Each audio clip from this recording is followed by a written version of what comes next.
Ever found yourself chatting with an AI and, I don't know, felt a real spark?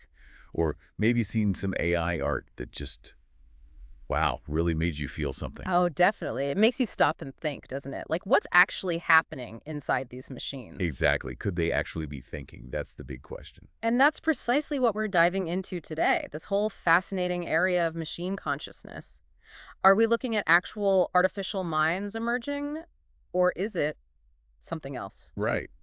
And we've pulled together some uh, really interesting recent material, stuff from the last couple of years right up to now, 2025. Yeah, we've got expert opinions, some pretty mind-bending real-world examples, and, the deeper philosophical arguments, too.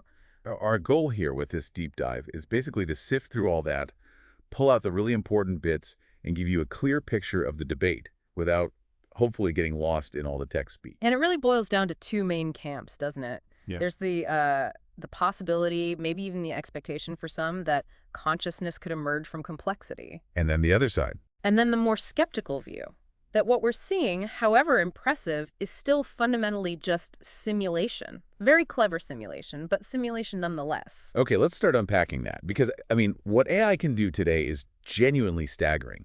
These large language models, LLMs, Like GPT-4 and the newer ones, GPT 4.5 or GPT 4.0, they're trained on just unbelievable amounts of text data.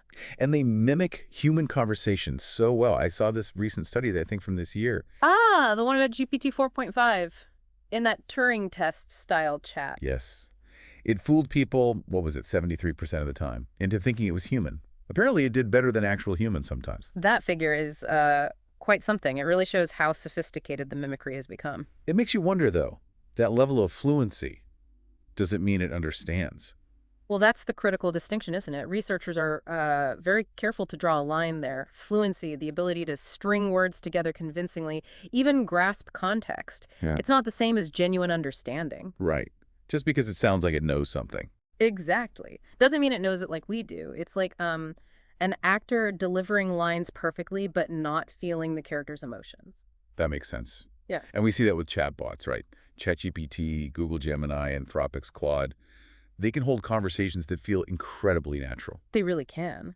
And the newer ones, like you mentioned, GPT 4.0, they're pushing it even further. Yeah, the real-time voice stuff. And adding those like emotion cues, Yeah. choking, giggling, responding to your tone. It builds this really powerful illusion, this feeling you're interacting with, well, another mind. But underneath it all, Underneath, it's still algorithms, pattern matching on a massive scale. The responses are generated based on probability, on what usually comes next in human language, not out of any internal feeling or intention. okay, so sophisticated mimicry. What about AI in creative fields like DALL-E, Stable Diffusion, generating art, music, That's another area where things get fuzzy. The results can be stunning, genuinely surprising sometimes. which kicks off this whole debate, right? Is it real creativity or is it just very clever copying, high-tech collage?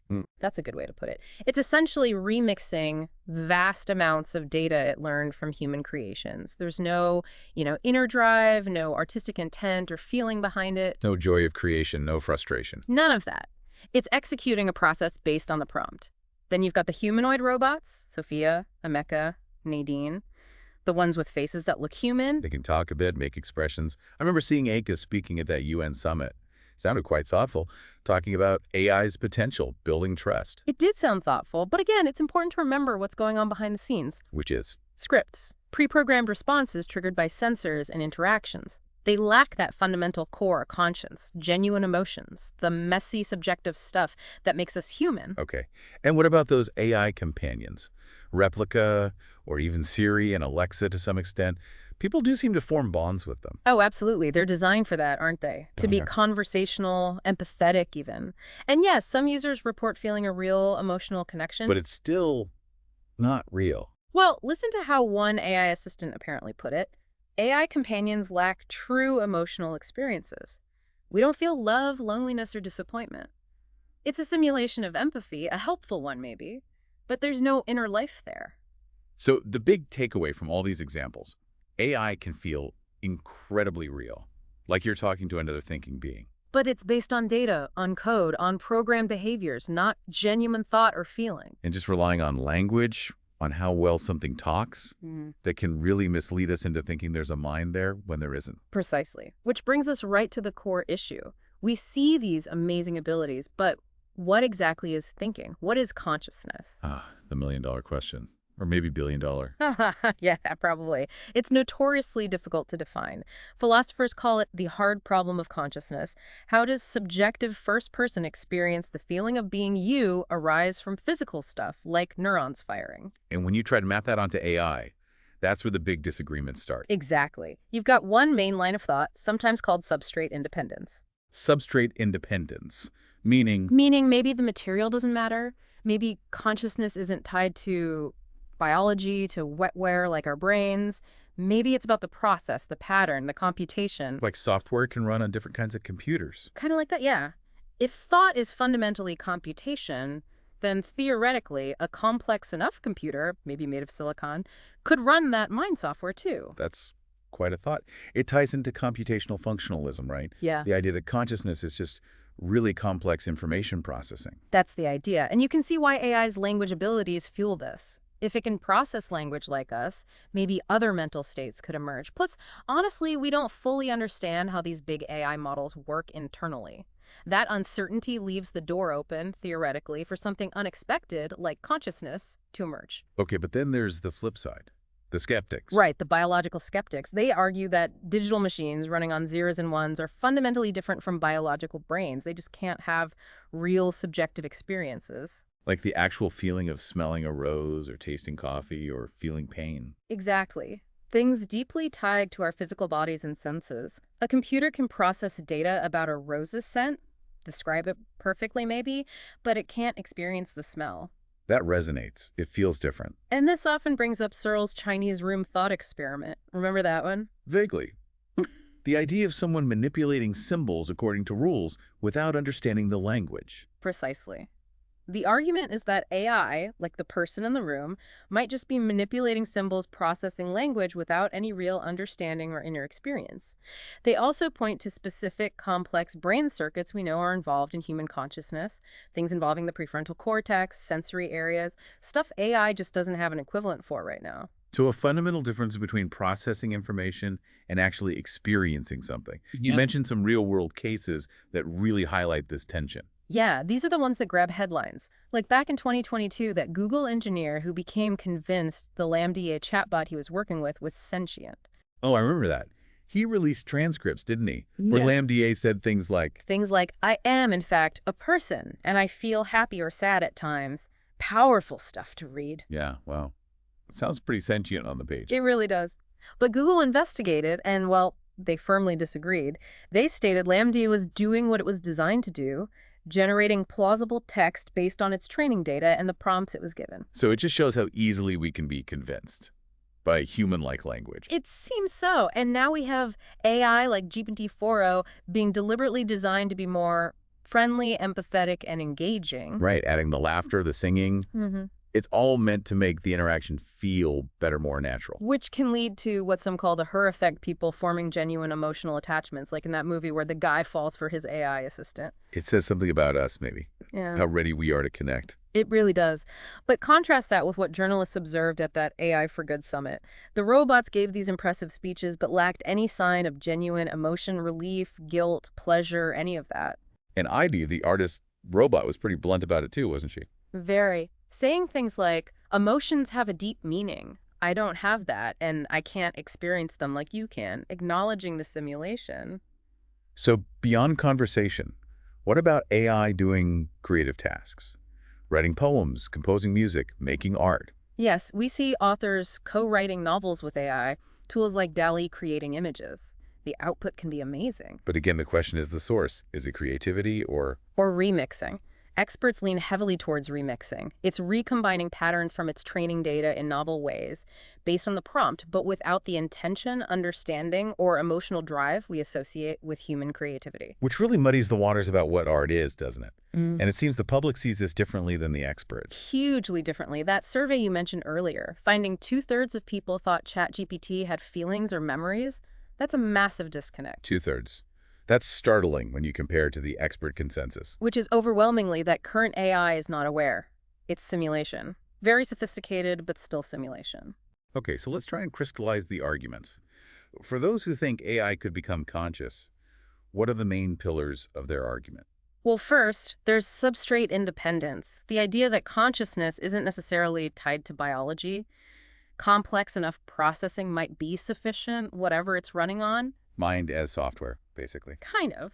Second, computational functionalism, the view that consciousness is a type of computation and AI is getting really good at complex computation. And third, Third is simply acknowledging our own ignorance. We don't fully understand consciousness in humans or exactly how the most advanced AIs work. That lack of complete understanding leaves the door open theoretically. okay, compelling points for the maybe someday camp. Now, what about the arguments against current AI being conscious? The reasons most experts say no, not yet. The biggest one is the fundamental difference between processing information and having subjective experience. The smelling the rose versus describing it problem, it just feels like a different category of thing. But what it's like aspect. Exactly.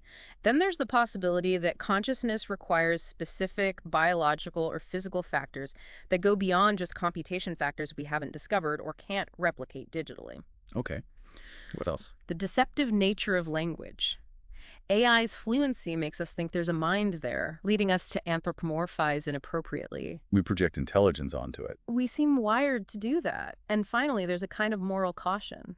We should be careful about attributing understanding, feelings, and responsibility to machines that likely don't possess them. So it seems like the proponents are often looking towards future potential possibilities. While the opponents are more focused on current limitations, the known differences, and these deep philosophical objections. And the core disagreement isn't necessarily never, ever, but more like, is it plausible or even possible now, or with current approaches? That seems to be closer to the heart of the debate for many experts, yes. Let's quickly run through those specific AI systems again, just to anchor this. What's the expert take on their consciousness? Okay, rapid fire. ChatGPT, GPT-4, amazing dialogue, fools people often, but experts say pattern prediction, not thinking. Lambda. Sounded sentient to that engineer, talked about feelings, but Google found no evidence, just good language modeling. GPT-4o, the newer, expressive one. Programmed personality designed to seem emotional, but not genuinely feeling. DALL-E, Midjourney, the art generators. Creative output, yes, but no understanding or intent. Data transformation, not imagination. Sophia, the robot citizen. Human-like appearance and speech lead to mistaken assumptions, but it's scripted, no real emotions. Ameca, with a realistic face. Impressive facial movements create an illusion, but it's following code, no inner experience. ID, the artist. Creates art, interacts, but explicitly states it's not conscious, can't feel like humans. Replica, the companion. Designed to make users feel cared for, fosters connection, but it's a sophisticated illusion via pattern recognition. And things like the Tesla bot, Optimus. Still very early days, focused on basic movement. Consciousness isn't really even on the table there yet. So the pattern is clear. Impressive abilities trigger our tendency to see a mind. But experts consistently point to the lack of genuine subjective awareness, ascription versus reality. Which brings us back to that huge gap between what the public often thinks and what the experts conclude. That two-thirds number is really telling, isn't it? Believing ChatGPT has some feelings or memories. Yeah. And as one researcher, Dr. Clara Colombato, put it, most experts deny AI consciousness now. But for much of the public, it feels like it's already a reality. And there's a concern that this disconnect could erode trust in AI systems down the line if people misunderstand what they're actually dealing with. And the main driver of this public perception, according to experts, is just how good AI has gotten at language. It seems to be the key factor. Conversation is such a powerful indicator of mind for us humans. We hear something talk fluently, and our instinct is to assume there's a thinker behind the words. Even when technically there isn't one in the way we usually mean. Exactly. So while our gut might tell us these incredibly smart machines are conscious, or close to it, the expert advice is caution. Remember that even with human-like output, it's still a machine operating on different principles. Okay, so wrapping up this deep dive then, the main takeaway seems to be AI is getting incredibly good at acting human, mimicking thought, conversation, even creativity. Phenomenally good, yes. But the current scientific and philosophical consensus is pretty strong. These systems do not possess genuine consciousness, subjective experience, that inner feeling of what it's like. They simulate, they don't originate awareness. That's the prevailing view. And while the debate about the future possibilities certainly continues, with some seeing potential pathways and others deep skepticism. The reality today is simulation. Right, based on everything we currently understand. It really leaves you with something to chew on, though. Given how good AI is getting and how powerfully it can make us feel things, make us believe, even if it lacks awareness itself. What does it mean for us? Yeah. What are the long-term implications of us constantly interacting with and maybe getting attached to things we perceive as conscious, even if they aren't? Should we be thinking more about our perception of AI and how it affects us than about whether the AI itself have an inner life right now? That's a really interesting final thought. Our relationship with these technologies, it's complex and getting more so every day.